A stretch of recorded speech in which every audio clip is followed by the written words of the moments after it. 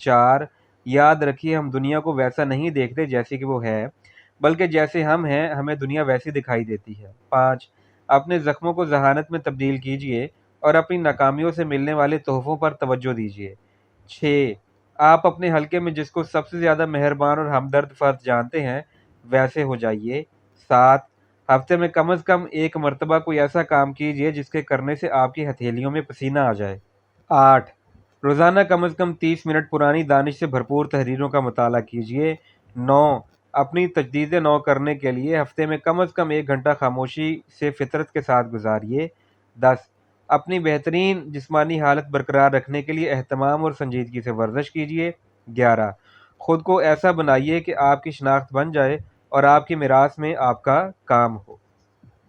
Module number 8 تقدیر اور leadership. جیسا کہ میں نے اپنی کتاب the saint, the surfer and the CEO میں لکھا ہے، اس سیارے پر اضافی انسانی نفری نہیں ہے۔ اس کا مطلب یہ ہے کہ اس دنیا میں موجود ہر انسان کا ایک سبب اور خاص مقصد ہے۔ معروف ماہر نفسیات ابراہم ماسلو کی طرح میں بھی یقین رکھتا ہوں کہ ہر انسان کو خاص اوصاف کے ساتھ بنایا گیا ہے اور اس کے اندر جو مقصد پنہا ہے وہ اسے صدا دیتا رہتا ہے۔ بعض کے لیے یہ مقصد ایک ملک یا کمپنی چلانا ہے تو دوسروں کے لیے لیڈروں کی فیملی پروان چڑھانا یا اپنے آرٹ، شاعری یا خدمات سے لیڈرشپ دکھانا۔ ہم میں سے ہر ایک کی منزل ہوتی ہے اور جب ہمارے روز و شب سے ایک مرکزی مشن کا اظہار ہوتا ہے تو ہماری زندگی اپنی بلند ترین سطح پر آ جاتی ہے۔ میرے سیمینارز میں بہت سے لوگ یہ پوچھتے ہیں، رابن میں اپنی منزل کیسے دریافت کر سکتا ہوں؟ میرا جواب ہمیشہ یہ ہوتا ہے، آپ اپنی منزل دریافت نہیں کر سکتے، آپ کی منزل آپ کو دریافت کرتی ہے۔ آپ کو یہ کرنا ہے کہ آپ اپنے آپ کو جاننے اور گہری سطح پر جاننے کے لیے درکار اپنے اندر کام کریں۔ جرنل لکھیے، مراقبہ کیجیے اور صبر کا مظاہرہ کیجیے تاکہ آپ جیسی زندگی چاہتے ہیں اس کے لیے اپنی اصل اقدار اور قوی ترین یقین جان سکیں۔ آپ جتنی گہرائی میں جائیں گے اتنا ہی زیادہ جانتے چلے جائیں گے اور جتنا زیادہ جانتے چلے جائیں گے اتنا ہی آسانی سے آپ اپنی منزل کے نقوش پا سکیں گے۔ جب آپ کو یہ مل جائیں گے تو انسان کی حیثیت سے آپ کا بہترین کھیل شروع ہو جائے گا۔ متاثر کن اقوال۔ ذہن نے پوچھا، علم سے اہم تر کیا ہے؟ روح نے جواب دیا، دل سے اس کا خیال رکھنا اور دیکھنا۔ فلیویا۔ اگر ہم زندگی کے عجب اور حسن کی حیرانیوں کا تجربہ نہ کر سکیں تو ہم انسان نہیں ہیں۔ شارلین اسپرینٹک۔ بزنس یا کاروبار پیسہ بنانے اور اپنی خدمات و مصنوعات پیش کرنے کا نام نہیں ہے۔ کاروبار تجارت کی طرح انفرادی کامیابی اور تنظیمی عظمت کے حصول کا ایک وسیلہ ہے جس کے ذریعے آپ عزت اور وقار پاتے ہیں۔ پیٹر کوسٹن بام۔ ایک عظیم زندگی کیسے بسر کریں؟ میں آپ کو یہ سوچنے کی دعوت دیتا ہوں کہ آپ اگر ان سب سے شاندار سطح پر اپنی زندگی گزاریں تو وہ کیسے دکھائی دے گی۔ آپ دوسروں سے اور خود اپنے آپ سے جرنل لکھ کر زیادہ گفتگو کریں، اتنا ہی زیادہ آپ کے لیے اپنی زندگی کے بہترین تجربات تشکیل دینا ممکن ہوگا۔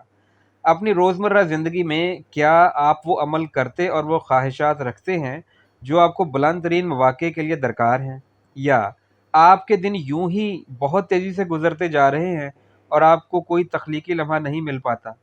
ایک مؤثر طریقہ یہ ہے کہ آپ اپنے تئیں اپنی زندگی کو اس طرح پیش کریں کہ ایک انسان ہونے کے ناطے آپ جو کچھ کر سکتے ہیں۔ اس ضمن میں 5 درج ذیل فلسفے آپ کے مددگار ہو سکتے ہیں۔ نمبر 1، ایک واضح بڑا مقصد ریکارڈ کیجیے۔ ہم اسے ڈیفینٹ چیف ایم سٹیٹمنٹ کہتے ہیں۔ یہ بیان دراصل آپ کی اس چاہت کی عکاسی ہوگا کہ جس کے لیے آپ زندہ ہیں۔ اسے دن میں 3 بار صبح، شام اور رات کو پڑھیے۔ اس کے علاوہ یہ الفاظ بآواز بلند ادا بھی کیجیے جو آپ بننا چاہتے ہیں۔ نمبر 2، اپنے لیے اپنے خوابوں کی ایک ٹیم بنائیے۔ ایسے افراد تلاش کیجیے جن کی زندگیاں کام کی ہیں اور وہ ایسی زندگی گزار رہے ہیں جیسی آپ بنانا چاہتے ہیں۔ باقاعدگی سے ان لوگوں کے ساتھ کھانا کھائیے، ان لوگوں کو گاہے گاہے فون کیجیے اور گہری باتیں کیجیے۔ ان کے خیالات اور عادات آپ کو متاثر کریں گے اور یوں آپ اپنے تئیں وہ زندگی تشکیل دینے کے موقع پاتے چلے جائیں گے جو آپ چاہتے ہیں۔ نمبر 3، کامیابی کا ڈھانچہ تشکیل دیجیے۔ ہر عظیم زندگی ایسے ڈھانچوں پر تعمیر ہوتی ہے جو کامیابی میں معاون ہو۔ مثلاً آپ ہفتے میں چند بار پرسنل ٹرینر کے ساتھ ورزش کریں، یا ذہین و فطین شخص کے ساتھ کوئی میٹنگ رکھیں، یا لائف کوچ سے کوچنگ لیں، یا روزانہ وائٹامن لیں یا چند ہفتے بعد اپنے ویژن اور پلان پر نظر ثانی کریں۔ نمبر 4، بڑے قدم اٹھائیے۔ چیزوں کو کرنے اور چیزوں کے ہونے کے درمیان بہت حسین توازن ہے۔ زندگی ہمیشہ کرنے اور ہونے کے درمیان توازن ہے۔ ایک فتین لیڈر مثالی توازن پر عمل پیرا ہوتا ہے۔ من چاہی زندگی کے تجربات کی تخلیق کے لیے جاں فشانی اور بڑے اقدامات کا کوئی متبادل نہیں۔ پرانی کہاوت ہے، ہمت مرداں مدد خدا۔ روزانہ کچھ ایسا کیجیے جو آپ کی صلاحیت میں اضافہ کرے اور آپ کی زندگی کے مشن کو بڑھائے۔ نمبر 5، اپنے تعلقات پر توجہ کیجیے۔ اگر آپ یہ جاننا چاہتے ہیں کہ اگلے 5 سال بعد میری زندگی کیسی ہوگی تو آپ ان 10 افراد پر نظر دوڑائیے جن کے ساتھ آپ اپنا زیادہ تر وقت گزارتے ہیں۔ آپ جس مدار کے گرد گھومتے ہیں، یعنی جس قسم کے افراد کے ساتھ آپ اپنی زیادہ تر زندگی بسر کرتے ہیں، ویسا ہی فرد آپ بنیں گے اور ویسے ہی آئندہ آپ زندگی گزاریں گے۔ اپنی زندگی کا بہترین کھیل کھیلیے، ایسے لوگوں کے گرد رہیے اور ایسے افراد سے گفتگو کیجیے جو عظمت، لیڈرشپ اور انفرادی ذمہ داری کے لیے پرعزم ہیں۔ ماڈیول نمبر 9، آپ کے تعلقات کی طاقت۔ میں ایک جملہ آپ سے بیان کرتا ہوں جو میں اکثر اپنے ٹریننگ پروگرام کے دوران اپنے شرکاء سے کہتا ہوں، آپ وہی ہیں جس کے ساتھ آپ نے لنچ کیا ہے۔ میری خواہش ہے کہ اگلا 1 سال آپ کی اب تک کی زندگی کا بہترین سال ہو، تو اس ضمن میں ذرا سوچئے کہ آپ ویسے ہی ہیں جیسے افراد کے ساتھ آپ کے تعلقات ہیں۔ آپ اپنا زیادہ تر وقت جیسوں کے ساتھ گزارتے ہیں، انہی کے خیالات، فلسفہ، حتیٰ کہ برتاؤ تک انہی کا اختیار کرتے ہیں۔ اکثر یہ عمل لاشعوری سطح پر ہوتا ہے اور ہمیں پتہ ہی نہیں چلتا کہ ہم اپنے ارد گرد لوگوں سے متاثر ہو چکے ہیں۔ یقین کیجئے، تعلقات میں غضب کی قوت ہوتی ہے۔ ہم جیسی صحبت اختیار کرتے ہیں ویسے ہی ہو جاتے ہیں۔ کیا آپ ایسے لوگوں کے ساتھ وقت گزارتے ہیں جیسی زندگی کا خواب آپ دیکھ رہے ہیں؟ کیا آپ اپنے ہیروؤں کے ساتھ گفتگو کرتے ہیں؟ کیا آپ کے دوست اور تعلق دار آپ کو موجودہ حالت سے آگے بڑھنے کی ترغیب اور ہمت دلاتے ہیں، یا وہ آپ کو نچلا رکھتے اور مایوس کرتے ہیں؟ آپ اور آپ کے مواقع کو محدود کر دیتے ہیں۔ اور یاد رکھیے، آپ کے تعلقات صرف انسانوں کی شکل میں ہی نہیں ہوتے۔ میں اس پر یقین رکھتا ہوں کہ آپ جیسی کتاب پڑھتے ہیں ویسے ہو جاتے ہیں، کیونکہ کتاب کے ذریعے آپ اس کے مصنف سے گفتگو کرتے ہیں۔ جب ہم عظیم ترین لوگوں کی کتابیں پڑھتے ہیں تو ہمارے اندر قوی تحریک پیدا ہو جاتی ہے، اور اس سے ہمارے اندر جو خیالات پیدا ہوتے ہیں ان سے جو ہم عمل اٹھا سکتے ہیں وہ بہتر نتائج دیتے ہیں۔ ہم نئے سال کی ابتدا پر ہیں۔ میں آپ کو ایک چیلنج دیتا ہوں کہ آپ ایسے 10 سبق تلاش کریں جو آپ نے گزشتہ سال حاصل کیے، اور انہیں ایک سادہ کاغذ پر لکھ لیجئے۔ پھر ایسے اہم اہداف اور فلسفے درج کیجئے جو آپ اپنے تئیں آنے والے مہینوں میں اپنی زندگی میں اختیار کرنا چاہتے ہیں۔ اپنی خواہشات کو کاغذ پر منتقل کرنے سے غیر معمولی اثرات مرتب ہوتے ہیں، اور جب آپ اس پر غور کریں اور اپنے اہداف کے تعین کی مشق کریں تو ساتھ ہی اپنے تعلقات کے بارے میں سوچئے۔ ان لوگوں کے بارے میں سوچئے جن کے ساتھ آپ نے تعلقات کا انتخاب کیا ہے۔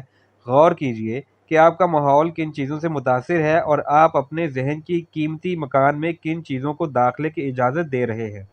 میں جانتا ہوں کہ آپ کو یہ معلوم ہے کہ جو اندر جاتا ہے وہی باہر آتا ہے۔ آپ کی سوچ آپ کی دنیا کی تشکیل کرتی ہے، اور ہم صرف ان خیالات پر عمل کرتے ہیں جو ہمارے ذہن میں ہوتے ہیں۔ جب ہم بہتر جانتے ہیں تو ہم واقعی بہتر کرنے لگتے ہیں۔ بہتر آگہی سے آپ بہتر انتخاب کر سکتے ہیں۔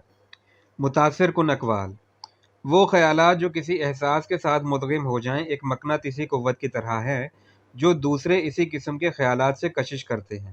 نیپولین ہل۔ اپنے مسائل سے پہلو تہی کرنے کے بجائے ان کا سامنا کر کے تم ان سے نمٹنے کے بہتر مقام پر ہوگے۔ دلائی لامہ۔ آپ اس بارے میں سوچئے کہ ہم یہاں زیادہ عرصے کے لیے نہیں ہیں۔ کسی 80 یا 90 برس کے آدمی سے بات کیجئے تو وہ آپ کو بتائے گا کہ انہیں اندازہ ہی نہ تھا کہ زندگی کتنی تیزی سے گزر گئی۔ وقت ہمارے پاس سے یوں گزرا جاتا ہے جیسے انگلیوں سے ریت سرک جاتی ہے اور پھر واپس نہیں آتا۔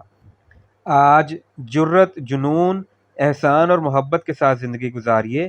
ان چیزوں کی طرف دوڑیے جو آپ کو خوفزدہ کیے ہوئے ہیں، اور دن کی روشنی دیکھنے کے لیے اپنی گہرائی میں اتر جائیے جیسا کہ آپ چاہتے ہیں۔ رابن شرما۔ اپنی زندگی میں توازن لانے کے 8 طریقے۔ 1، ہر دن کی ابتدا میں 60 منٹ کے لیے اپنے جسم، روح، جذبات کو قوی کیجیے۔ نمبر 2، ہفتہ واری بنیادوں پر کچھ وقت فطرت میں گزاریے۔ نمبر 3، جنہیں سراہے جانے کی ضرورت ہے انہیں تعریف اور محبت بھرا خط لکھیے۔ 4، روزانہ کم از کم 10 منٹ خاموشی، تنہائی اور جمود کا تجربہ کیجیے۔ 5،